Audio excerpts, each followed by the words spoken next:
प्रणाम भगवान। आत्मदर्शी बाबा नगीना साहब जी के द्वारा रचित अद्भुत ग्रंथ वेदानुवचन और भगवान कर्म कांड का आज 5वां अध्याय प्रारंभ कर रहे हैं। हम ऊपर के अध्याय में पितरों का तत्व स्पष्ट रूप से लिख आए हैं और फिर यह भी संकेत कर आए हैं कि वे सब जीवित हैं। उनमें जो जीवन शक्ति व प्राण है वह देवता कहलाती है। जिस प्रकार मनुष्य में जो जीवन शक्ति है उनके शरीर और आकृति पर दृष्टि दिए बिना ही प्राण कहलाती है, इसी तरह पितरों में भी जो जीवन शक्ति है उनके शरीर और आकृति पर दृष्टि दिए बिना ही देवता कहलाती है।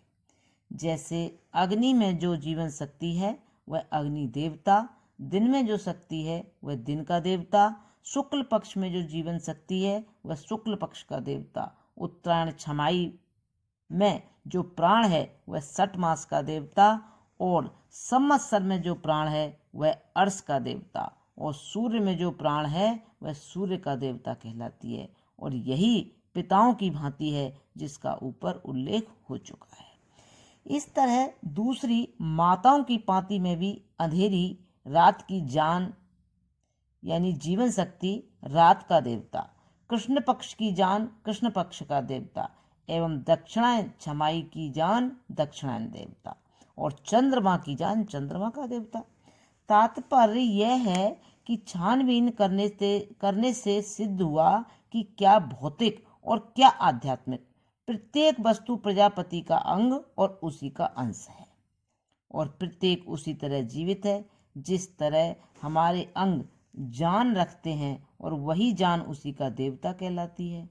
ये सूक्ष्म स्थूल वस्तुएं असंख्य होने के कारण उनके प्राण और इंद्रियां भी असंख्य हैं। उन्हीं का अनुवाद सूफी संप्रदाय के महात्मा लोग यानी तत्ववेत्ता बिचवानी पालक व संरक्षक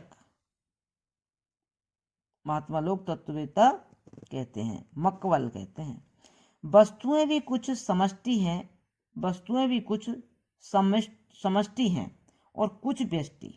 अतः समष्टि की इंद्रियां समष्टि देवता, उन्हीं को समष्टि के पालक या संरक्षक कहा करते हैं और व्यष्टि की इंद्रियां व्यष्टि देवता हैं और उन्हीं को वह व्यष्टि के पालक व संरक्षक कहा करते हैं। और ये व्यष्टि पालक उत्पत्ति वाले हैं और वे समष्टि पालक देवता विश्वम्भर या अविनाशी हैं, इसी कारण पूज्य और उपास्य हैं। यद्यपि समष्टि देवताओं की गणना भी असंख्य है तो भी जाति भेद से वैश्वदेव शास्त्र में इनकी गिनती होती है और उनमें भी उत्तम जाति भेद के नियम से सब 33 गिनती के होते हैं, 33 गिनती में होते हैं, जिनमें 8 वसु देवता, 11 रुद्र देवता, 12 आदित्य देवता हैं, 1 इंद्र और 1 प्रजापति। समस्त वसु देवता पृथ्वी अग्नि वायु आकाश सूर्य देवलोक सोमलोक और नक्षत्र। संस्कृत में वसु का अर्थ बस्तियां हैं। उनमें जीवों का निवास होने के कारण वेद ब्राह्मण उन्हें वसु देवता कहते हैं। पंचभूतों के संयोग से प्रत्येक देह का आकार नियत हुआ है और हम इन आकारों या शरीरों में तब तक बसे हुए हैं जब तक हमारे कर्मों का भोग समाप्त नहीं हो देता। वसु देवता हमारे कर्मों के भोग देने के लिए परिवर्तित और मिश्रित होकर एक शारीरिक घर उसी प्रकार बनाते हैं जिस प्रकार लकड़ी लोहा ईंट गारा मिलकर लोग एक महल तैयार कर लेते हैं और हमको उसी तरह अपने में बसाते हैं जैसे महल हमको बसाते हैं। जिस तरह वह महल हमारा वास स्थान या घर कहलाता है उसी तरह ये देवता भी हमारे वसु देवता कहलाते हैं। इसके अतिरिक्त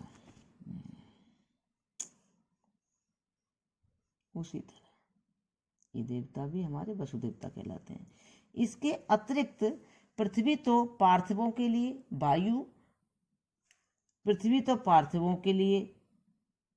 वायु वायवियों के लिए, अग्नि अग्नियों के लिए, जल जलियों के लिए, आकाश गंधर्वों के लिए, सूर्य सौरों के लिए, चंद्र चांद्रों के लिए एवं समस्त नक्षत्र अपनी अपनी सृष्टि के लिए उनका शरीर बनाते और फिर उसी का बिछौना होते आराम और सुख देते हैं। इस कारण इन सब देवताओं के हम आभारी हैं। जब हम बालक होते हैं तो जैसे माता की गोद में मल त्यागते, उसकी छातियां चूसते और उसी के पार्श्व में निवास करते हैं, उसी तरह हम पृथ्वी के बालक पृथ्वी पर मल त्यागते, उसी के उपज के फल शाक अन्न आदि खाते, उसी पर चलते फिरते, उसी में आराम करते। यह माता से बढ़कर कृपालु देवता हमारे किसी काम से भी दुखित नहीं होता, वरन माता की भांति हम पर मात्र छाया करके हमारे सब अपराधों को क्षमा करता है। ज्ञानेंद्रियां जो जानने के साधन हैं यानी यंत्र हैं, और कर्मेंद्रियां जो गति के साधन या यंत्र हैं। जो मन जो सोचता समझता है, ये 11 रुद्र देवता हैं। 5 ज्ञानेंद्रियां और 5 कर्मेंद्रियां मिलकर सब 10 होते हैं, और ये सब देवता हमारे कर्मों के भोग देने के लिए यंत्रों और साधनों के रूप में हमारे शरीर में एकत्रित हुए हैं। आंख के द्वारा हम देखते हैं, कान के द्वारा हम सुनते हैं, जिह्वा के द्वारा हम स्वाद लेते हैं, त्वचा के द्वारा हम स्पर्श करते हैं, नासिका के द्वारा हम सूंघते हैं। इसी प्रकार वाणी के द्वारा हम बातचीत करते, हाथों के द्वारा हम पकड़ते, पांवों के द्वारा हम चलते, वायु के द्वारा हम मल त्यागते और उपस्थ के द्वारा हम आनंद लाभ करते हैं।